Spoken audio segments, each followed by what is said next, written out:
Howdy everybody, welcome back to my little tour of hell. Hope I didn't keep you waiting too long, I was trying my best.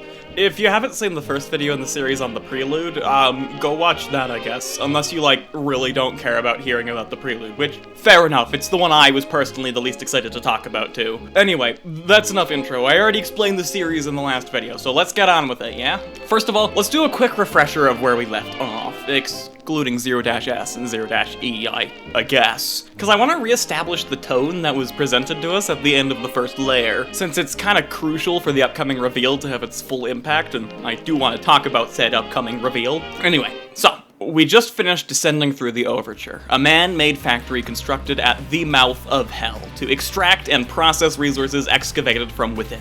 After slaying the two Cerberus guarding the gates of hell, we find ourselves staring down into an impossibly vast, black abyss, illuminated only by the apples of the Cerberus lining the stairs down to the next elevator shaft, and the dim glow of the other areas of the facility far off in the distance. So, if the mechanical inferno that was the prelude wasn't actually hell, what cruelty beyond human comprehension awaits us down below where the sinners of humankind lie in eternal torment? Well, there's only one way to find out, isn't there? Here we go!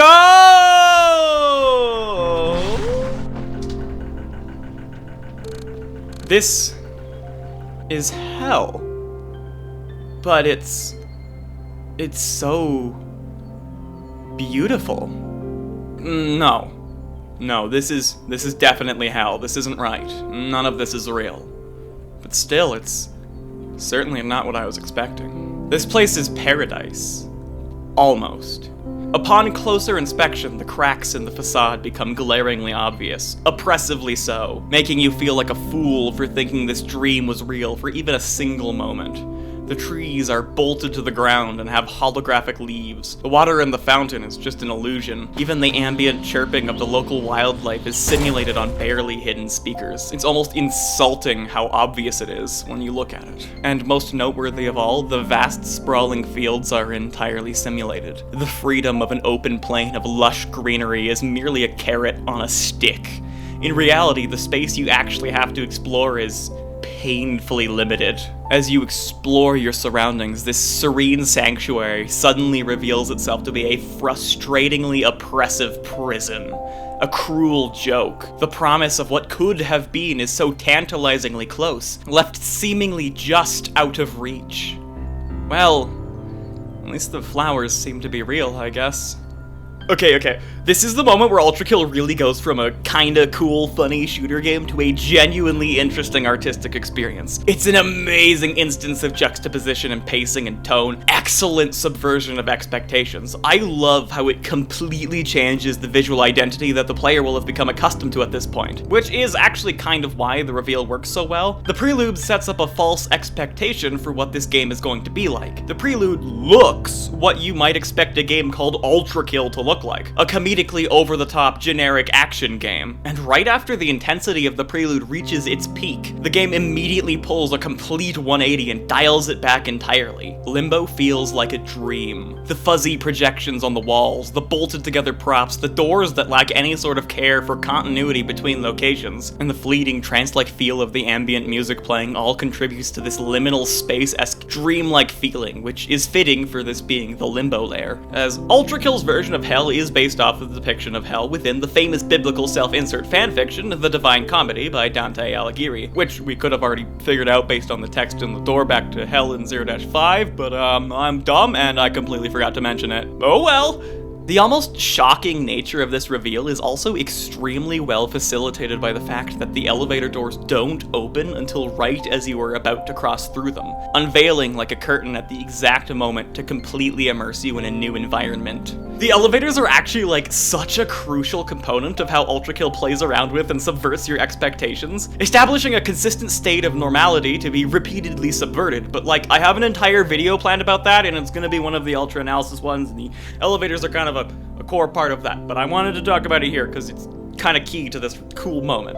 Now, while the art direction of Limbo has always been pretty interesting, the Ultra Revamp update massively improved it, with the most impactful change being the new projected space displayed on the screens that line the walls, which used to just be a low-quality image of some random forest in Finland or something, which sort of did the job, but it really didn't properly convey how tantalizing the illusion of Limbo was meant to be until the Ultra Revamp update added in this effect. Because we now actually have an interesting contrast between the perceived openness of the area and the reality of the cramped space we actually are in. Oh, by the way, it achieves this effect by using this little area that's found out of bounds. It seems to have like a mini invisible reconstruction of the level, which it uses to help with projecting the surroundings in a way that makes it seem like a sort of believable space. The craziness of this effect can be even further appreciated if you actually place something out of bounds that intersects with the map, and you get this really jarring optical illusion where it manages to effectively convey the presence of an object within the room that isn't actually there. It's like really trippy to look at, super cool stuff. This nice, slow, atmospheric moment also ends up serving as a tutorial for the skull keys, which are a key,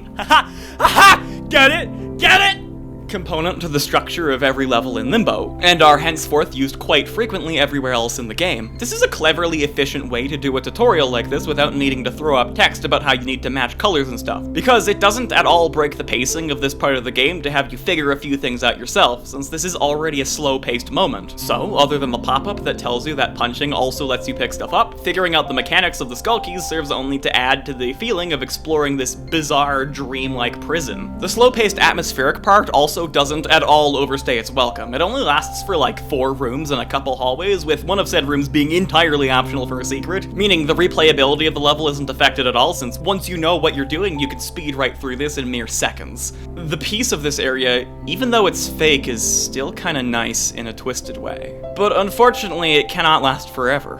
Blood is fuel, remember, so let's get moving. The very first combat encounter immediately introduces a new enemy type, the drone, which act as these annoying little metal mosquitoes that zoom around in chaotic ways to swarm you and pepper you with ranged shots. These evasive little bastards even make attempts to dodge your attacks on higher difficulties. Generally, the drones are a marginally more interesting threat to engage with compared to things like Stray, Filth, and Schisms, and their mobility encourages you to think outside the box beyond just shooting at them in order to most effectively take them down, especially since they are capable of surviving a basic hit from the revolver. But they are still primarily a supporting enemy, which is like all of the enemy roster so far outside of Maurice. But I'll talk about that more in a sec, because I want to mention the music and atmosphere a bit. See, even though the action ramps back up, the level still manages to maintain the uncanny feel of Limbo. The new version of the song tastefully twists itself around to make it sound glitchy or broken. Notes play backwards, the song abruptly jumps around. It's weird, and it perfectly fits the artistic presentation of Limbo, whilst also being an effective combat-oriented track to fit the action. Also, I find it very fascinating that the first enemy you encounter within actual hell isn't like a demon or a husk, but a machine. An invasive species. And I personally find it really fitting that some of the first ones that manage to slip through the cracks after you open the gates of hell in Prelude are these small, curious, mobile little drones, potentially seizing the opportunity and trying to beat some of the more dangerous machines to the punch and snag some of the fresh sources of blood for themselves. Anyway, very shortly after, you get an extremely funny introduction to the nail gun, because the moment you pick it up, you are immediately put in danger as it spawns a Maurice, which is the most dangerous normal enemy you would have faced thus far. Right in front of you, with like no warning. Boom, there he is. Think fast, chuckle nuts. This encounter is clever for a couple subtle reasons. First of all, the size of this room also happens to lock the player at one of the most ideal ranges for the nail gun to easily maximize its damage without the use of magnets, something that the player probably wouldn't know about yet if this is their first time playing. And so, by jump scaring the player, the game effectively teaches you the strengths of the nail gun by putting you in a do-or-die situation that is most likely gonna cause players to panic and just hold down the fire button on the nail gun, which automatically gets swapped to when you pick it up, only to discover that it absolutely shreds through Maurice decently quickly, teaching you that, hey, the nail gun is a pretty reliable source of DPS. Now, if you don't completely miss the little tip about using magnets to create traps against this oncoming horde of filth, This hallway that comes immediately after Maurice provides a decent teaching moment for the use of the nail gun as a trap-based weapon, before then presenting you with some strays and a few drones to let you know that despite the shredding power of this thing, it's not perfect. It is absolutely abysmal at long ranges unless you set stuff up with magnets, and it's even worse against drones. And you're also probably almost out of nails by the time you're done with the filth horde, so, you know, swap back to your other weapons, dork. Although this might not work entirely as intended for every player because this is by far one of the easiest pop-up tips to miss in the entire game. Like, there it goes. Bye-bye! It's gone forever now. And the nail gun isn't even the best weapon in your arsenal for this hallway. I mean, come on, the pump shotgun is right there. After this, you get a handful of larger arena fights that I don't really think are interesting enough to talk about, and then the level ends. I'll be honest with you, this level is mainly carried by its atmosphere and art direction. The actual gameplay itself in terms of combat encounters is definitely pretty lacking, which isn't like really an issue at all anymore, since by this point you have a plethora of fun tools at your disposal, so you have that to keep you busy. But still, I want to mention that I personally feel like Ultrakill takes a smidge too long to properly ramp up the complexity of its encounters. This definitely feels like a step back from what we were seeing in 0-4. Now, to be fair, the new enemies that this level introduces, the drones, are a cool and extremely dynamic enemy, but they alone don't entirely solve the issue that other than this educational sacrifice of a Maurice encounter, the roster of basic baddies is still entirely filled up with mostly support enemies. Although, the combination of a large number of them, combined with interesting arena design and the fact that your arsenal is insane, ends up making up for it enough that this really isn't often a complaint about the game from most players. For a lot of new players, trying to even understand the weapons in the first place and figure out what to do is a lot. And this is meant to be a section where players are able to become comfortable with their weapons without being challenged too much. Despite this, I wanted to bring it up anyway because I do think it could be a tad bit better. Like, even though it's an incredibly minor issue, I still think it's worth pointing out that the combat takes a while to really start to ramp up. But anyway, 1-1 is a cool level, and the intro is still a monumentally interesting moment, so let's move on!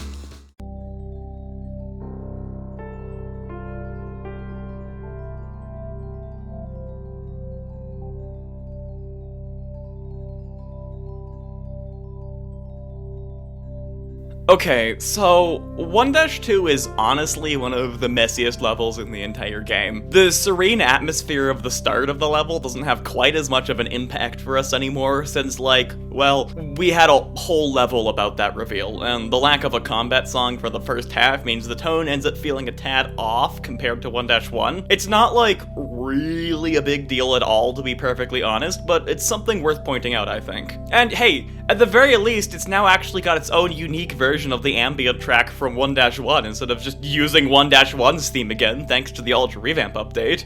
Ooh, one thing to point out about this first room is that while it isn't necessary at all due to the crazy movement options that you have available to you, I think it's really neat that it has a seamless path up to the door that you need to enter to progress the level that ends up blending into the environment instead of being a glaringly obvious path to follow, since it just feels like convenient level geometry. It's much more interesting than just having stairs that circle the room, you know? It's a nice little detail that I appreciate. Anyway, the main meat of the level, and the reason that it's not that big of a problem that it doesn't immediately stand out, is that it's going for a kind of bait and switch partway through. After a very brief combat encounter, the music abruptly cuts off as you reach these charred corpses, which actually use the old models for the stray enemies. It's a cool little reference to that. And then once you loop back around to the main room, oh dear.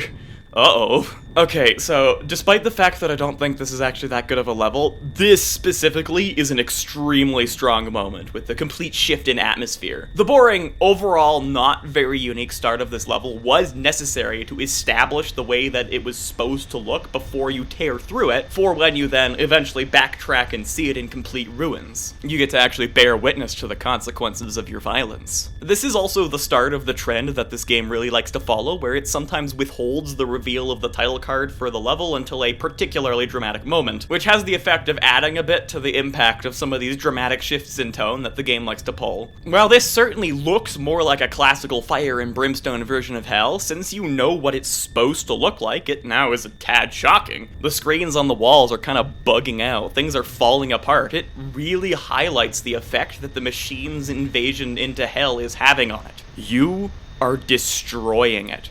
ripping it apart, purging it of all of its worth, and moving on to greener pastures without a thought beyond an endless thirst for more of your fuel. It really hammers home the futility of your situation, how unsustainable your dive into hell for more blood truly is. You clearly can't just keep killing things and getting more and more blood. There's a limit to it. Your existence is defined entirely by murder. Like any natural living organism, death is a necessity to sustain life. And when left completely unbalanced like this, it is guaranteed to eventually fizzle out into nothing. Anyway, all of this is an extremely cool intro to a single enemy, the street cleaners, who you catch coming out of the elevator, which, like, okay, can I just gush about how cool of a detail that is? It's such a small thing, and I wouldn't be surprised if a lot of people miss it, even after they moved the spawns of the street cleaners to be physically inside of the elevator as opposed to just standing outside of it. Listen. Here, look. You can even hear them landing at the bottom of the elevator shaft if you listen carefully. It's really cool.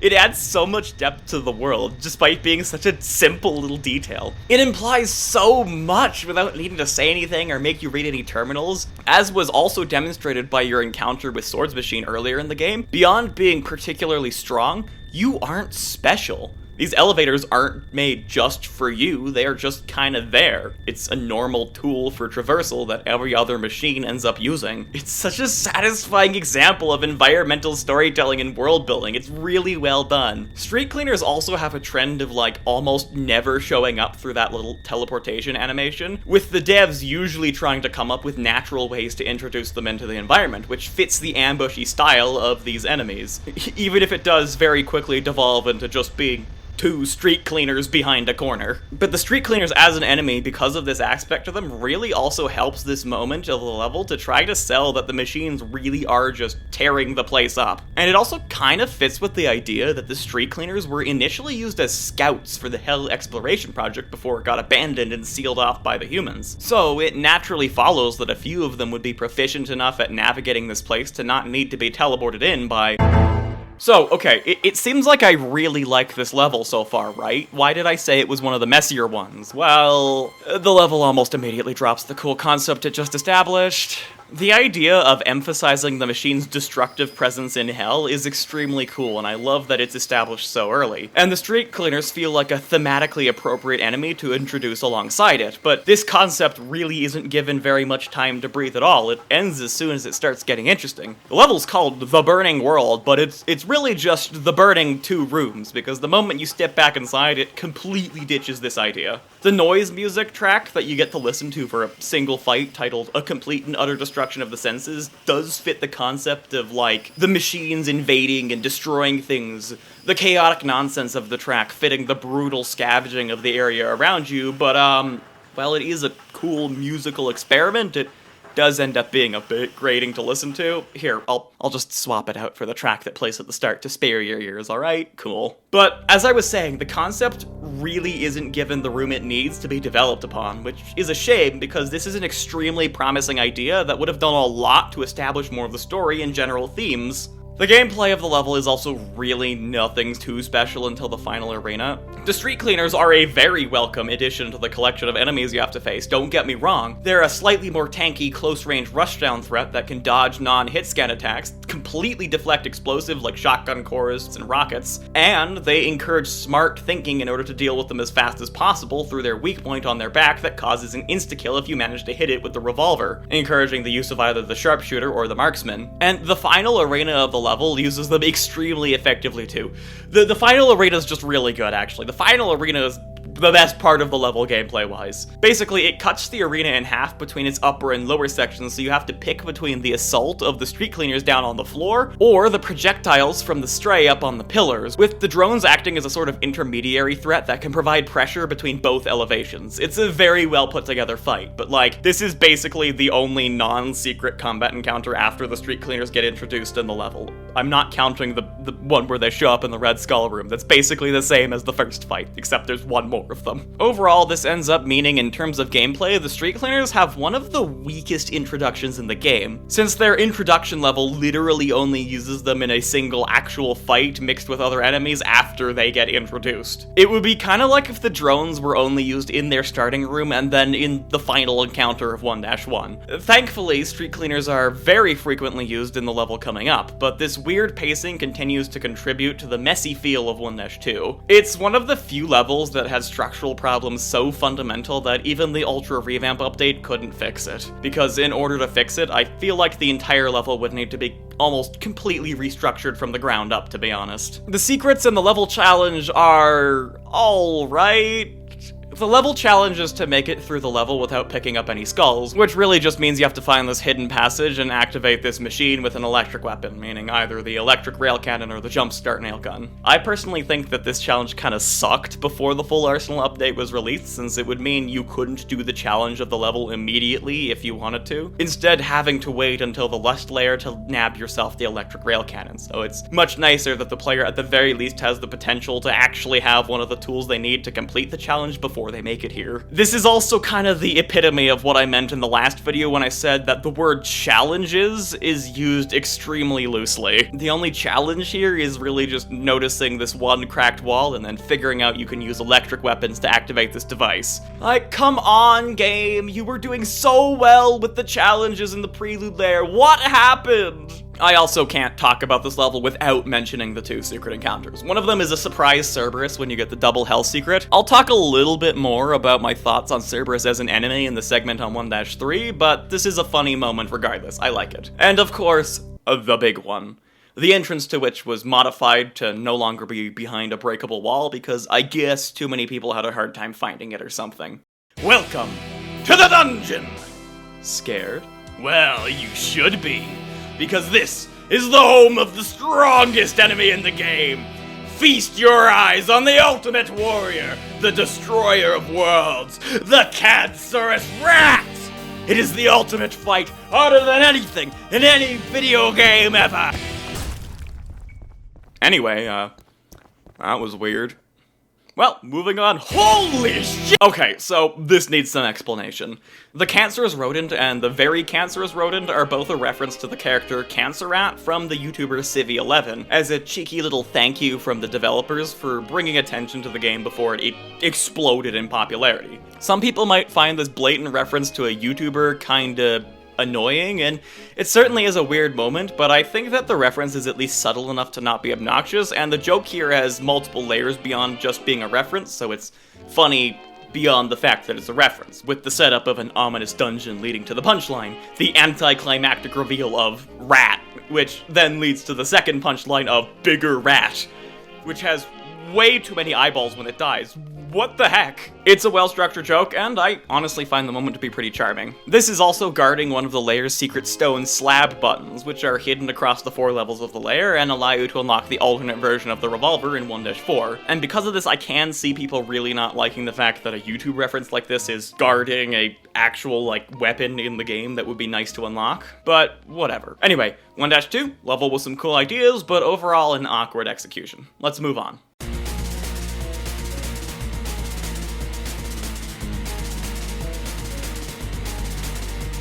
Have I mentioned that the lead developer is a huge nerd?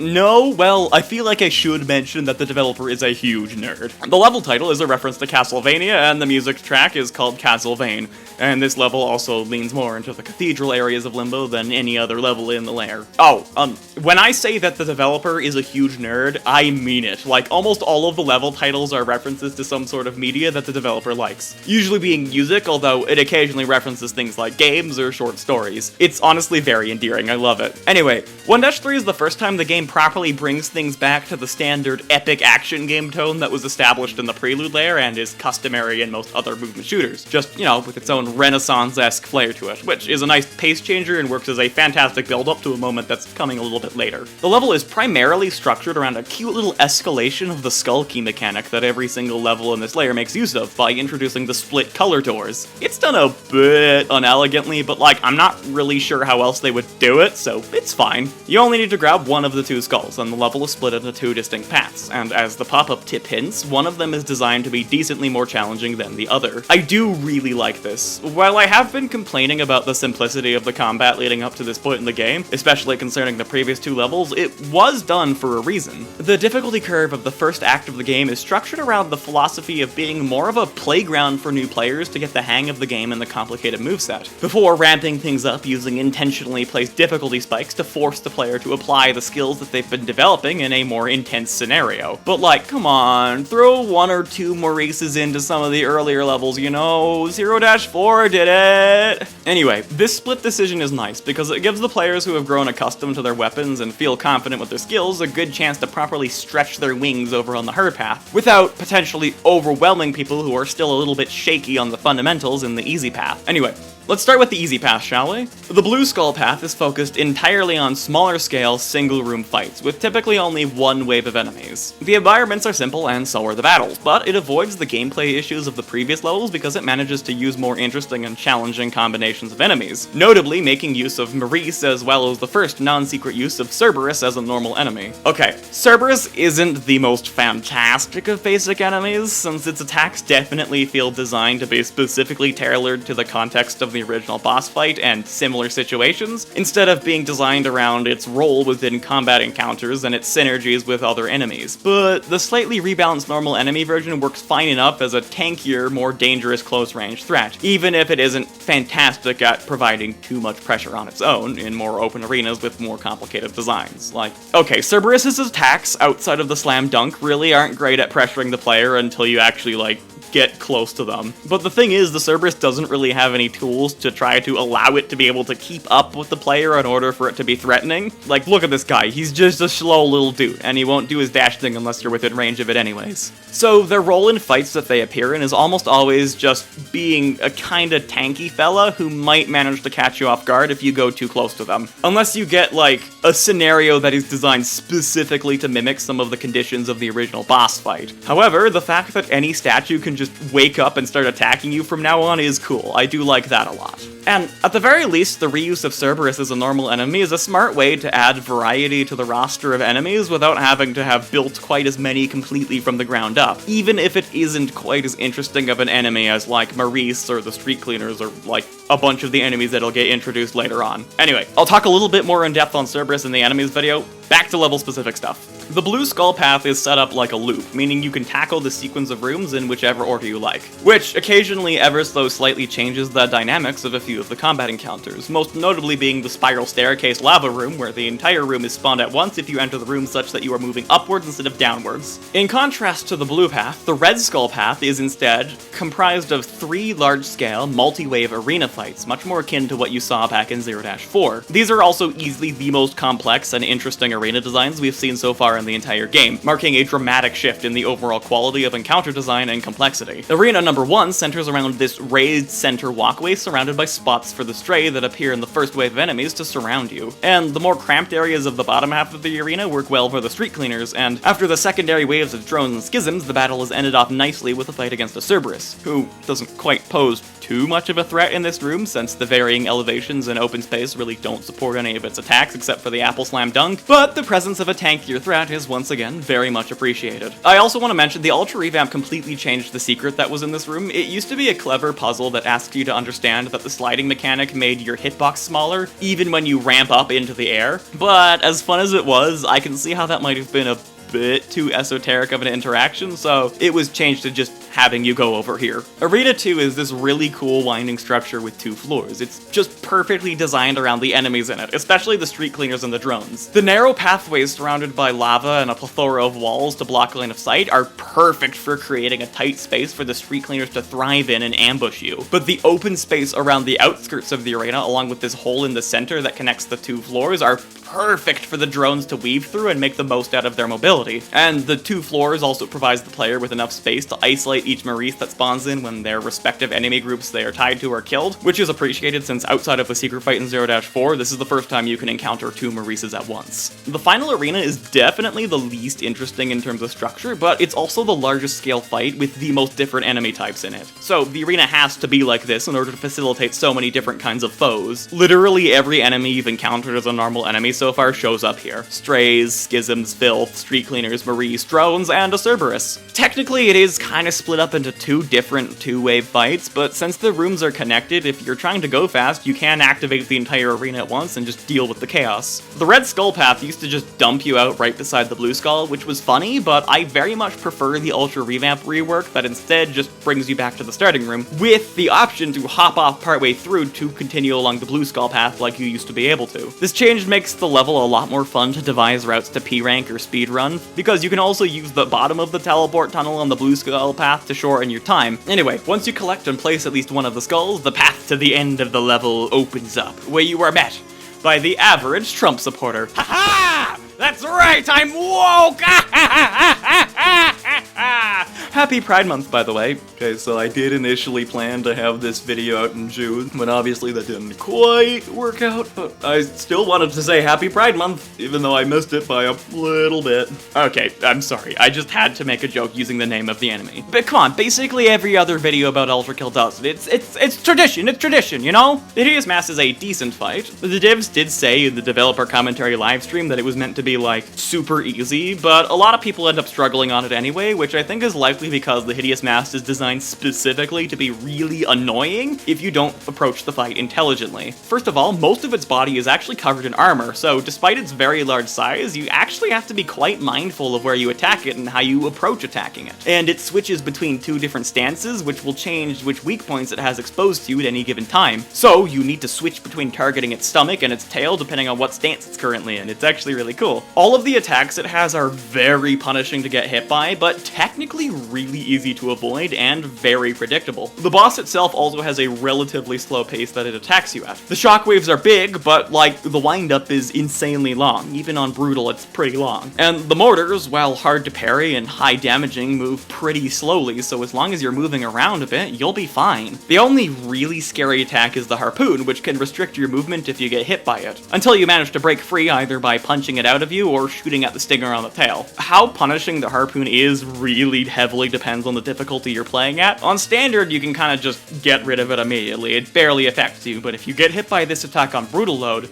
it's probably too late for you. Anyway, after that, level's over, though there's still a few more things to discuss. First of all, the bar of soap, which insta-kills anything you toss at it and is significantly more broken when you have the whiplash and thus don't have to risk losing it whenever you use it to kill an enemy. I don't know like what it's a reference to, but it's funny. And of course, you have the secret encounter, which is a satisfying reward for the people like me who decided to retrieve both skulls despite being told we only needed one. Having an extra optional challenge fight in the level already designed around the player being able to opt into an extra challenge feels extra fitting, cause like, the secret fight is sort of like the next layer to that original choice. It's a reward for the curious and the extra skilled. Boop!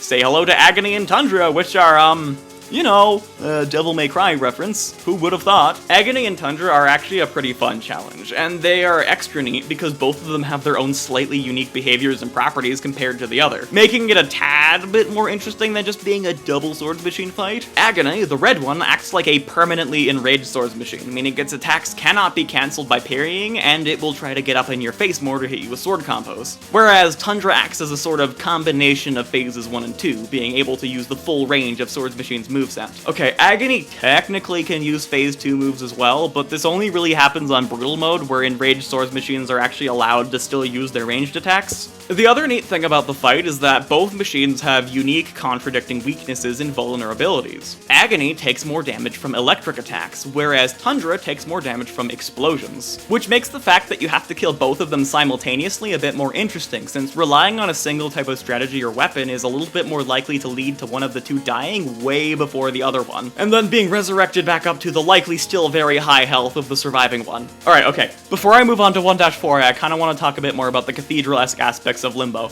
I could've talked about this a lot sooner, but like, I didn't know how to fit it in, and 1-3 has by far the most castle-y areas out of the entire lair, so you know what? I'm just gonna stick it in here! Yeah! First of all, I love the kind of religious feel to the cathedral areas. In the Divine Comedy, which Ultrakill is loosely based off of, the main thing that lands you in the limbo layer is just not being Christian. And while Christianity doesn't exist in Ultrakill due to Jesus just not being a thing in this universe, it is still a kind of neat way to add on to the punishment by, like, taunting the people here by giving them a false sense of hope they might somehow be able to earn their way into heaven. Unfortunately for them, however, Ultrakill is only based on Inferno and not Purgatorio, so they are most likely completely stuck. Especially thanks to the Ultra Revamp update, the cathedral churchy areas now also serve an even more important thematic purpose. A lot of extra imagery has been added in to set up future ideas. The stained glass windows have been replaced both by relatively meaningless ones that just display the skull keys, and this infinitely more important one that very clearly represents heaven and hell. This extra detail is particularly crucial, because it establishes an extremely important bit of symbolism early on into the game. Specifically that hell is often represented by an eye, which is extremely interesting because eyes in Ultrakill, or more specifically, the lack thereof, is one of its central motifs. Hell being depicted using an eye then might give you the sense that there's something a little bit more to it than just being a spooky dooky place where sinners are punished. An eye is an organ that allows you to see. It's a window to the world, taking in information and translating it into electric signals to be sent to the brain.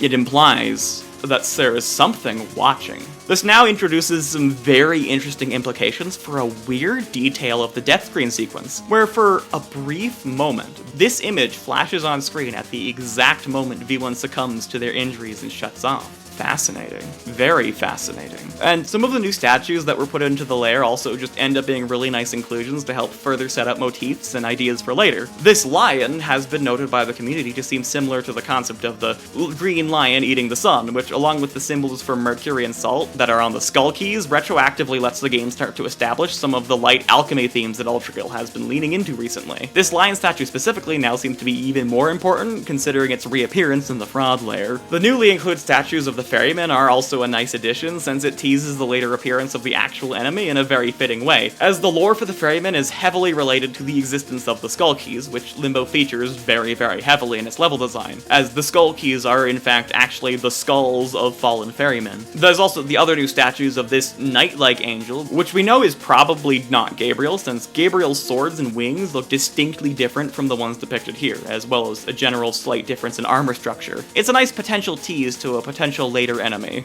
Here, watch. Maybe this guy will not be important at all, and I'll be saying this for nothing. I don't know, I'm just making a guess. Almost completely forgot to mention, but the Hideous Mask has some interesting symbolism as well. Carved into its arms is a depiction of the famous Creation of Adam painting. When the Hideous Mask erupts from the ground, it then destroys the image by pulling its arms apart. The imagery of God's connection to man, or more broadly, his creations being severed, is a pretty nice touch, because that's exactly what happened in the Ultrakill universe. In this world, God has either died or just left. He's gone, and this symbolism with the Hideous Mask is a devilishly subtle way to thematically set up the plot point that God is absent. Anyway, that's all I got on 1-3. Let's see what the boss level is.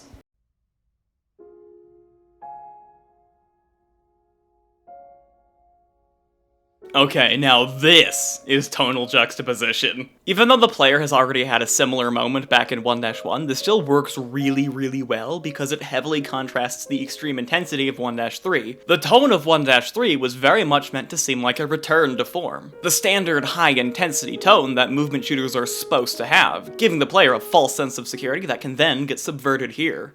The night sky is beautiful. I don't care that it's fake. I don't care that this isn't real.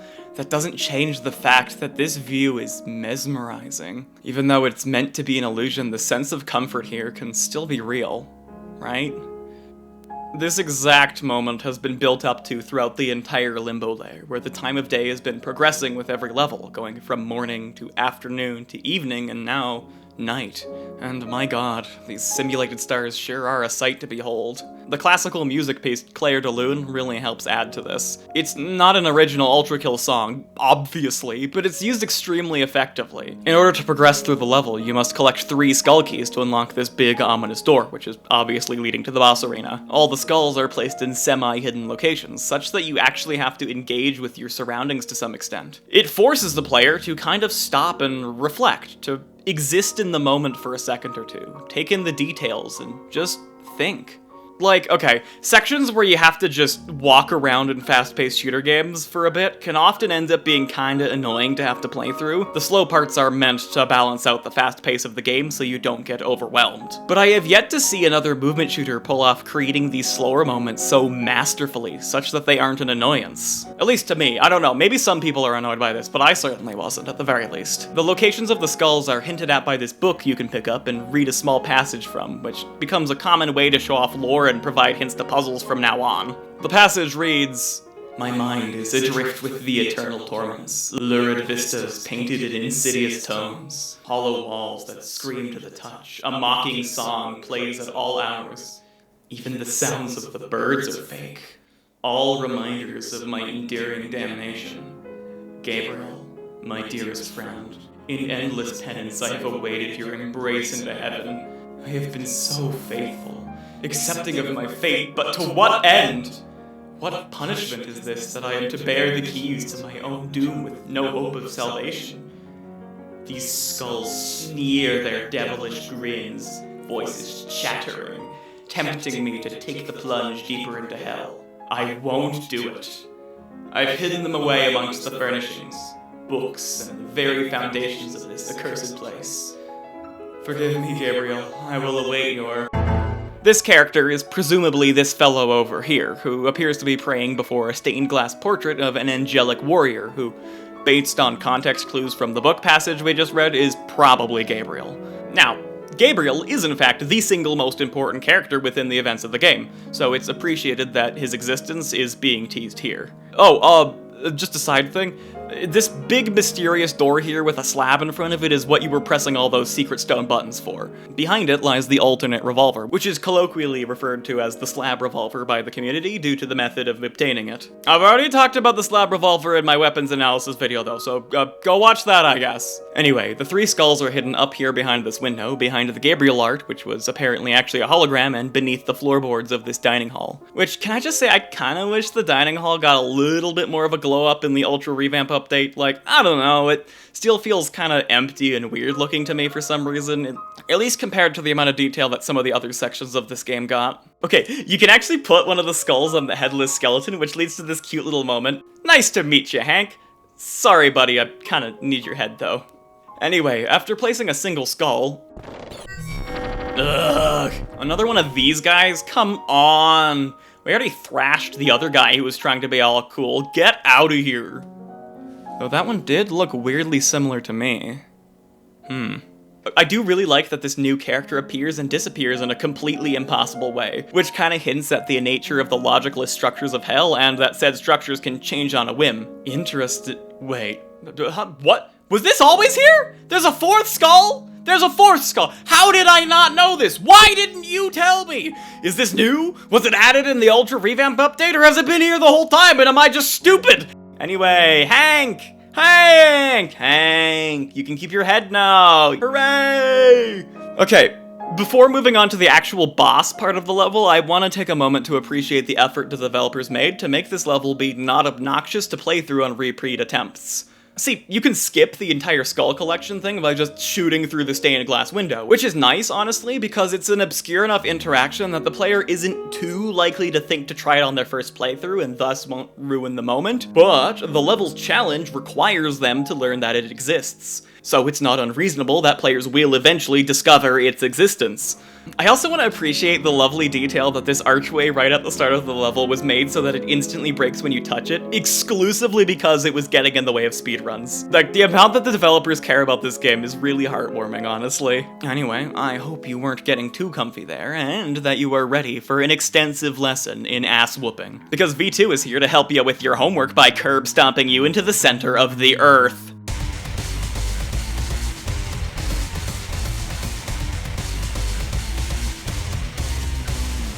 V2 certainly gets a lot less build up to her existence than other bosses, beyond like the one moment of her sliding past you, which kind of works actually. I think her existence being a surprise really adds to the feeling of catching you off guard with the fact that you will now have to clash with a foe who is on a relatively equal level to you. Because V2 is just you. Apart from the blood healing, she shares your movement as well as a few of your weapons. The fight is also in such a cool arena. I love the way that the fake moonlight shines down into the center through the screen on the ceiling.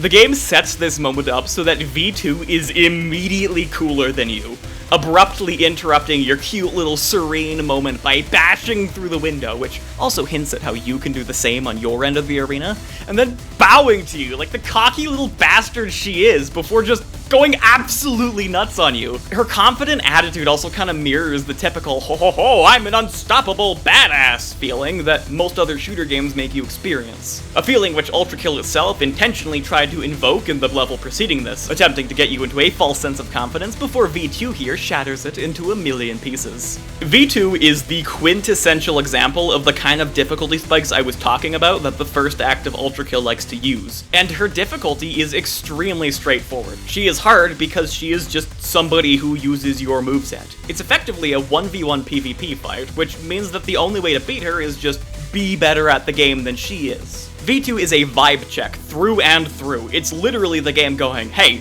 by the way, this is how you've gotta be playing, loser. It is quite simple. If you aren't cooler than her, then you won't beat her.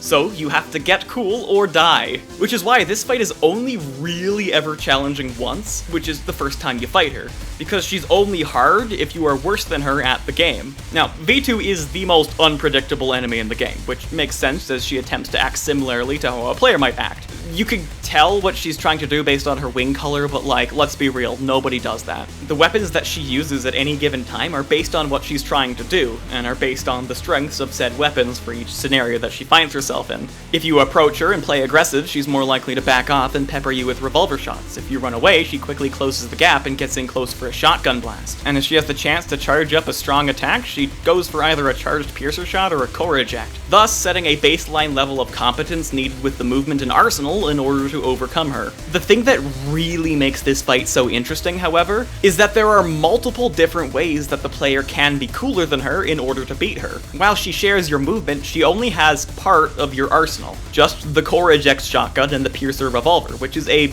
minuscule amount of weapons compared to what you potentially have access to at this point. You can potentially have up to 9 different weapons by the time you get here. So, an alternate way to prove yourself against her is to demonstrate that you can think creatively and make use of the more complicated parts of your arsenal. Is she too hard to hit? Well, coins are guaranteed headshots if you can hit your coins. Using magnets, you can either make your nails home in on her or set up nail traps around the arena for her to potentially run into and take heavy damage from. Even if you aren't as proficient at the fundamentals of the game as V2 is, you can overcome her by expressing your potential for creativity and versatility.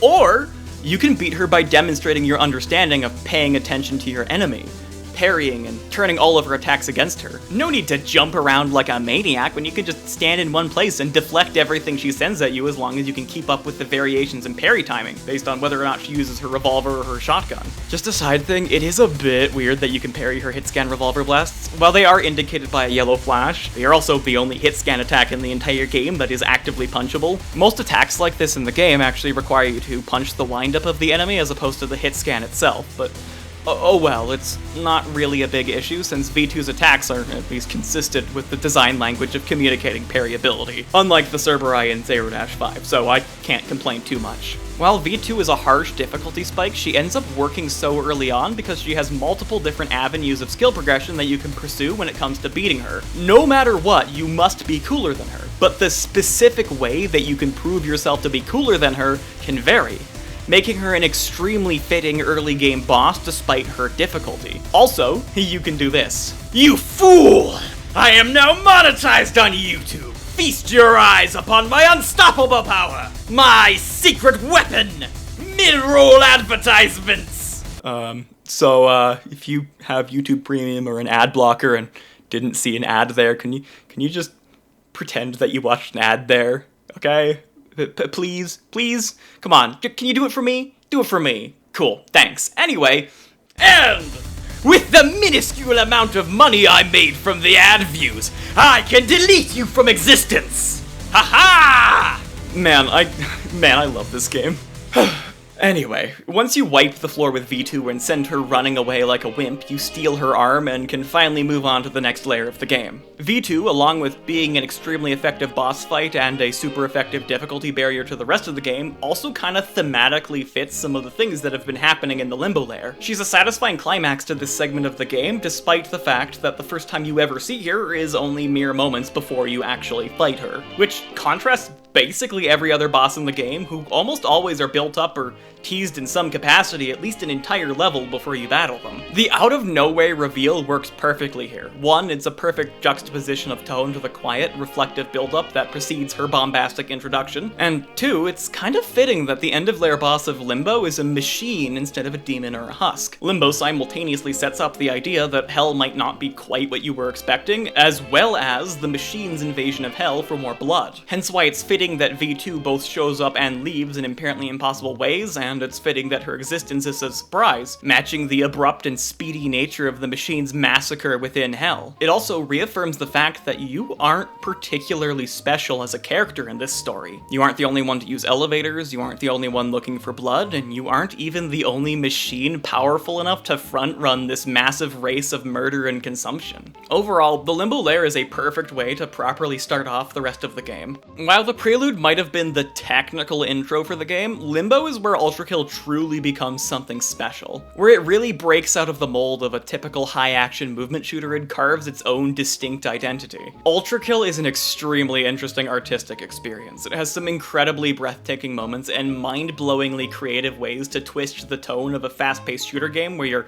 kind of overpowered into fascinating new forms. The game can be soft and gentle, or somber and tragic, before whipping you back into the intense, fast-paced, badass action, only to once again tear it from your clutches. And Limbo is the perfect introduction for that, and I am genuinely so excited to make the rest of this series about Ultrakill. If it weren't for the Limbo layer's bold conceptual twists, I wouldn't be nearly as in love with the game as I currently am, and I certainly wouldn't be making this absurdly long series of videos about it because I accidentally wrote a script about the first game that was a bit too long. Anyway, we'll see how the game expands upon these gameplay and thematic concepts in the video on the Lust layer. But for now, it's once again secret level time! You know, while I'm here, I might as well make a wish to the fountain, right? You know, I never actually, made any wishes whenever I would do this as a kid.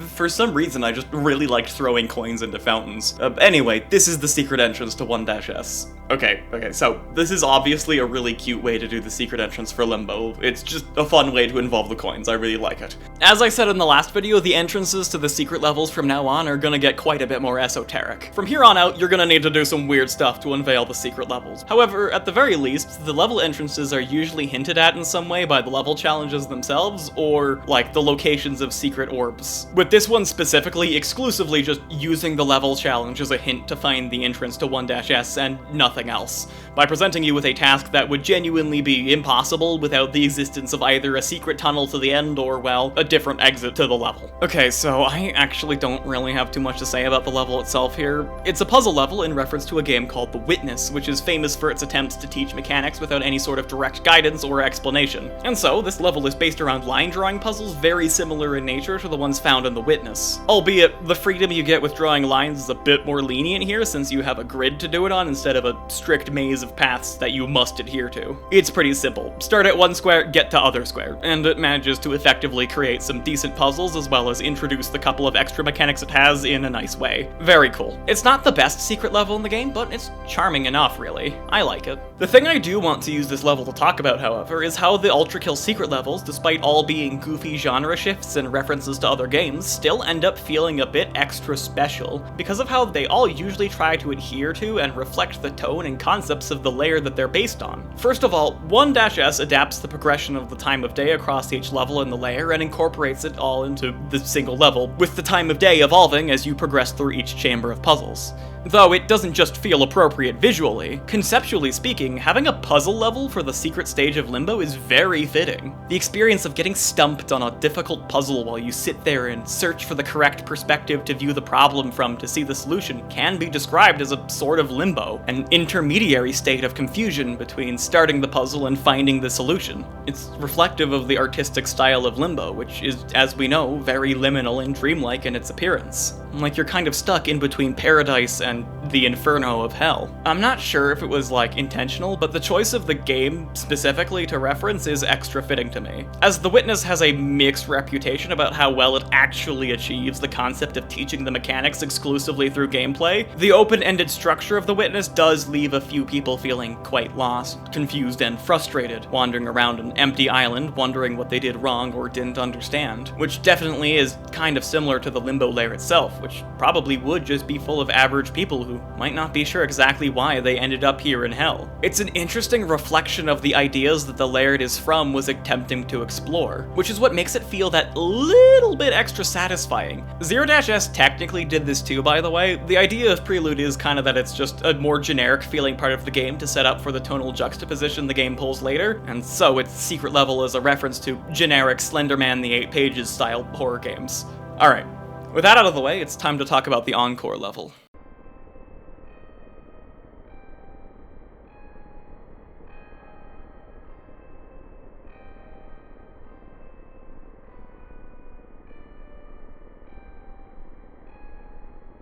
Before I start talking about the main thing I want to use this level to discuss, I've got to mention the visuals and, like, you know, the art direction. 1-E has a phenomenal starting right out of the gate. The ashy, decayed state Limbo appears in is so well done. It feels like a direct aftermath of what we were seeing back in 1-2, where all that's left is this charred, ash-covered wasteland. The entire layer is seemingly in a state of complete disrepair. The panels on the walls occasionally break off more, allowing you to explore the wiring behind it, which, can I just say, feels a little bit weird? Like, I get the idea, but it feels weird, since it reuses rooms and assets from the Prelude. Like, okay, I get that it's supposed to be as if you're exploring behind the walls into areas you aren't meant to see, but the fact that you spend extended periods of time fighting in very recognizable rooms from the Prelude definitely makes this feel a little bit odd to me, because it stands out a lot more. But, I see what they were going for, and maybe it's, like, meant to be a nod to how the very small out-of-bounds sections of the original lair already always made use of reused assets from the Prelude, but, like, it feels a lot less weird when it's just a small little section that, you know, reuses a few textures and models for the sake of efficiency, as opposed to multiple extended combat sequences. However, I also should mention that this is potentially meant to be a neat detail implying that Limbo is sort of spilling out into the Overture due to the proximity of both locations, but that is really more just speculation as opposed to being based on anything concrete within the game, so my criticism that the reuse of entire arenas from Prelude feels a bit odd still stands. Anyway, halfway through the level, after you steal the red skull, much like 0-E before it, the level undergoes a drastic shift in its visuals and atmosphere. Everything once again springs to life. The time of day rapidly cycling as the world itself chaotically swaps between all of the different states that it has been in during your time in the Limbo lair, including the burning world as well as the ashy wasteland from the first half of the level, implying that, to some extent, the disrepair of hell was all for show. What's interesting is that just looking at the first 2 Encore levels that we have access to at the time of making this video, they establish a bit of a fascinating pattern, where they are split up into 2 halves, both with vastly contrasting tones and artistic concepts. With the first half of each level so far being a sort of run-down, destroyed version of the original lair, and in some ways almost a sort of conceptual inversion. And then the second half of each Encore is then just a different take on the concept of remixing the original layers, by presenting an almost hyperbolized version of the original concept, with the 2 halves being harshly but tastefully contrasted against each other at the level's halfway point in the classic Ultrakill manner that we all know and love. While the canonicity of the Encore levels is extremely questionable, it does, at least at the moment, feel almost as if they're meant to sort of be like a Kirby True Arena style what-if scenario that depicts the aftermath of whatever happens at the end of the game. These situations might not be, like, necessarily canon per se, but they might not be lore inaccurate. And if my idea is correct here in any capacity, then this certainly ain't painting a pretty picture. as outside of the enemy spawns that are obviously meant for gameplay purposes, we are essentially seeing the aftermath of the extinction of basically all life in the universe. Overall, this is a very cool way to do the Encore levels that makes them feel much more interesting than what they objectively are, which is a remix of the game's arenas with the entire arsenal and catalog of enemies in mind, balanced for higher skill levels. Anyway, that's all very cool, but the thing I really want to talk about regarding this level is Radiant enemies! Whoa! Specifically, I want to use this level in particular to continue what I was saying about them in the last video. Previously, I used the dual Radiant Cerberus fight to kind of highlight the inherent jankiness of the Radiant enemies as a concept, where artificially extending the capabilities of an enemy beyond what it was balanced around can feel a little bit weird to fight. Almost like you're dueling with an earlier test version of an enemy that still needs rebalancing. Admittedly, my opinions on Radiant enemies are very heavily shaped by the fact that I play on Brutal mode, the current hardest difficulty, where the enemy movesets and speeds are already altered and enhanced to make them more dangerous, so the Radiant enemies on Brutal mode are then a lot more likely to cross the line into pure jankiness territory, especially in cases like the dual Radiant Cerberus fight, where the overall boss damage resistance buff from Brutal mode stacks on top of the Radiant health buff to make the dual Cerberus have more combined health than goddamn Sisyphus Prime. But anyway, I want to take a look at a different side of their weird design using the combat encounters of this level. And this time the point I want to make is a little bit more broadly applicable across the entire difficulty spectrum. Specifically that I don't really think that Radiance actually adds much as a mechanic beyond a marginal difficulty increase to the enemies. Let's quickly take a look at the very first combat encounter, for example, which primarily centers around 2 swords machines and 2 gutter tanks. I did make a bit of a mistake when writing the script. It only spawns in the second swords machine after one of the gutter tanks dies, but it's still the main idea, is swords machine, gutter tank. Before closing off with a Maurice and 2 Earth Mover mortars, which are very awkwardly placed at the tops of these pillars. This is a decently interesting encounter. The core dynamic is the synergy between the swords machines and the gutter tanks. The swords machines are aggressive and rush you down, which encourages vertical movement, a common theme amongst some of the later fights in this level, but more importantly, the swords machines potentially take attention away from the gutter tanks if you aren't diligent about taking care of the gutter tanks immediately, giving the gutter tanks a chance to potentially set up mines and generally be a nuisance with their area denial tools. This essentially allows the gutter tanks to act as a sort of artificial wall that restricts the player's movement both in the air and on the ground. The floor space that you have available to you in order to deal with the swords machines is smaller. Without smart movement, the gutter tanks will swat you back if you try to cross past them. And you can't escape the swords machines via being in the air quite as safely thanks to the rockets of the gutter tanks, making the swords machines more effective and dangerous. One of the swords machines, however, is Radiant, making it faster and a bit tankier. However, this really doesn't actually alter the dynamic of the fight. The challenge of this still comes primarily through the way that the corridor-like nature of the arena allows for this interesting synergy between the gutter tanks and the swords machines. The fact that one of the swords machines is Radiant really doesn't change this relationship at all beyond making one of the 2 swords machines marginally more dangerous than the other, which sure means you need to be a little bit more precise in how you deal with the swords machine because it now moves a bit awkwardly, you can take a bit more of a beating. But the way you fundamentally need to approach the room overall largely remains the same. Heck, I would argue that replacing one of the swords machines with a ferryman would have added a lot more to the fight than what simply making one of the swords machines Radiant did, since the ferryman's highly reactionary behavior would shake up the balance of the fight more. Overall though, the use of Radiant enemies in 1-E definitely feels a lot less obnoxious compared to 0-E. I do want to point out that a lot of the most notoriously difficult rooms in both levels are ones that don't actually make use of Radiant enemies, with the key exception being the dual Radiant Cerberus in 0-E. And 1-E especially highlights this with the rematch of the ages! You've been waiting, folks, and tonight we have a real high-class battle for you. Rising back up from the ashes, we have the glorious return of Big Fan Room! This fight is extremely good. I really enjoy the concept of fully requiring the player to be able to understand the vertical mobility options that they have, and it also potentially brings attention to the enemy step, an extremely obscure mechanic where you can get your wall jumps back if you jump off of enemies that was kinda never useful ever before this point. I mean, it's still not super necessary because, like, you have the whiplash or rockets or the impact hammer, but the tip of the day on the terminal is very excited to tell you about its existence. Gameplay-wise, big fan Room 2 is a really fun way to force players to think about the combat of the game in a way they might not have previously had to unless they had extensive experience in higher waves of the cyber grind. And it is relatively lenient on how the player approaches the challenge of not having a floor, whether or not they use the enemy stick mechanic to replenish wall jumps, rocket riding, the whiplash, explosion jumping up to one of the narrow platforms higher up in the arena, using the impact hammer's knockback. You have the tools you need to absolutely demolish this fight in a stylishly broad category of ways.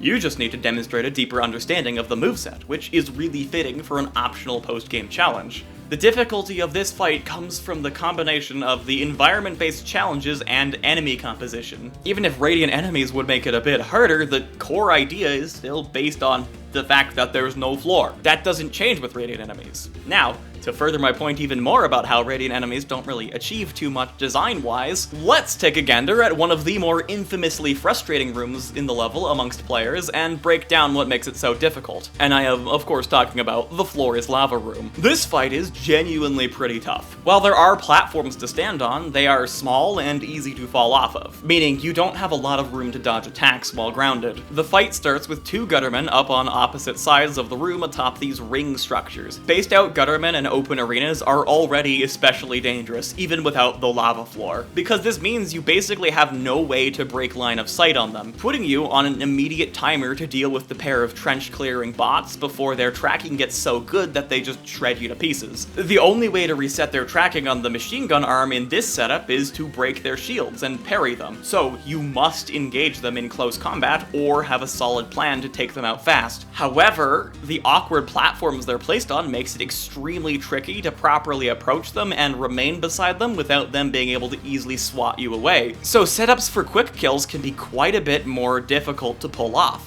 The only real cover you actually have here is the guttermen themselves. Additionally, the limited platforming space means you need to use a lot of aerial movement. However, this is made particularly tricky by the guttermen since one of their specialties is their ability to pressure you in the air and be particularly difficult to approach. Their machine gun fire can detonate rockets, making rocket riding extremely risky, and their shield means you have to aim very carefully in order to whiplash onto them, which itself is also generally just super risky because the whiplash makes you a really easy target for their machine gun to chip away at your health, causing the whiplash to then immediately build up hard damage on you. And then, to add on to this already kind of beat encounter, killing one of the guttermen spawns in a pair of sentries on opposite sides of the arena, along with a few Maurice later on in the fight, but the sentries are more important.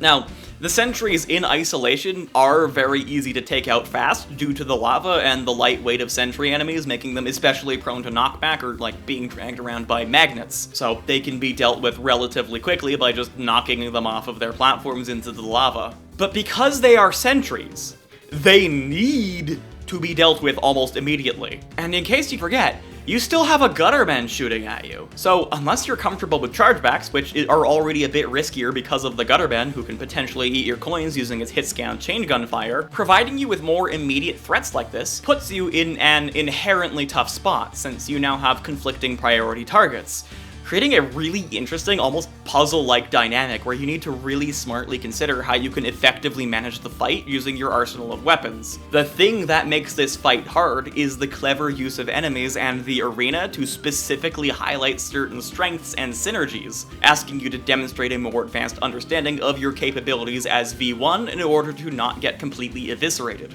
Sure, making any of the enemies radiant would make the fight a tad harder, but it still wouldn't meaningfully alter the dynamics of the fight beyond just making the enemies marginally more dangerous. The marginally more dangerous enemies would only marginally increase the challenge of the fight. The fundamental design of the battle was what actually made it interesting and challenging, not the presence or absence of radiant enemies. You're gonna deal with a radiant sentry the same way you deal with a normal sentry, you just need a marginally more powerful combo to insta-kill a radiant one. Another example I won't spend nearly as much time on is the idled hideous mass room. There are no Radiant enemies here whatsoever. The difficulty comes from the hideous mass being periodically protected by idols when it reaches certain health thresholds. Meaning, if you don't kill it before it has the chance to get protected, its incredibly oppressive attacks will be extremely dangerous while you are chasing down the virtues that eventually spawn in, or are trying to pin down the mannequins, or break the idols. It even spawns a Mind Flayer partway through. Man, you'd better hope you're comfortable killing those fast. It is kind of funny to me overall. The fact that Radiant enemies appear in the Encore levels is presented as a sort of huge deal, and yeah, it is kind of a huge deal that they're there. It's like, whoa, big, scary. But all of the standout difficult fights, with one exception we're about to get to, don't use the Radiance mechanic at all. All of this leads us to the final fight of the level, which, similar to 0-E, is a bit of an awkward difficulty spike. However, I enjoy this fight a lot more than 0-E's finale, even though it does kind of just feel like they tossed the 3 mini-boss enemies of Limbo into a room, gave the Hideous Master Radiant Idol, and called it a day. It's really hard, but it honestly doesn't feel nearly as annoying to fight as the dual Radiant Cerberi, in my humble opinion. Hideous Masses are already kind of designed around being supportive enemies. They are at their most dangerous when you can't put 100% of your attention on them, but their attacks are simple and slow enough that you can react to them alongside of other things going on in a battle. They just add an extra layer of complexity onto avoiding and handling the other enemies in the fights that they appear in, which at the moment are the dual swords machines, Agony and Tundra. The large amount of vertical space you have means you can reasonably avoid all of the attacks from all 3 foes, even if it may be a bit difficult, and the delays between Hideous Mass attacks, even on brutal mode, gives you time to quickly rush in and deal some heavy damage to the swords machine combos before backing off. Not to mention that the swords machines kind of just have a lot of parryable attacks, so you're able to keep your stamina up in order to actually have the tools you need to dodge things without needing to have near perfect positioning and prediction of the enemy AI. It ends up being a fairly solid fight, even if it's only a good fight because the 3 boss enemies they shoved into a room together were already designed to be synergized with one another to some extent. Anyway, that's all for now! Thankfully, I should be releasing the video on the Lust layer a little bit faster than this one, since the Lust layer is a tad shorter, since there isn't an Encore level in it to cover currently, and the Gluttony one will probably take even less time, since I've only got 3 levels to work with in that one. Oh, before I go, I do want to talk about a couple of updates with the plan for releasing videos moving forward. So, remember how I said I was making a big video on the Strawberry Jam collab mod for Celeste? Well, I'm still doing that, but I got a bit overwhelmed trying to find time to work on that monster of a project, as well as keeping up a good pace on these Ultrakill videos, so I'm gonna split the Strawberry Jam video up into 5 different parts, one based on each lobby, which makes things easier on me, means I can diversify my content a bit more so I don't get stuck as just being an Ultrakill YouTuber, and it means I can give each level in the different lobbies of the Strawberry Jam mod more time to breathe and get talked about. And it means you all get to start seeing that project sooner, so it's a win for everybody! Secondly, as some of you already know, I have started doing a few live streams. I'm not sure how long I'll stick to doing them, or how consistent I'll do it. I'll probably only ever stream on a consistent-ish schedule if I have a cool game to stream, such as what I'm doing right now with Expedition 33, but I have actually been having a lot of fun with live streams so far, so I think I want to continue them, just as like a side fun thing for both you and for me. Mainly for me, I just find them fun to do. Anyway, that's about it for me. Once again, thank you all so much for watching this. Remember to drink water. Bye-bye!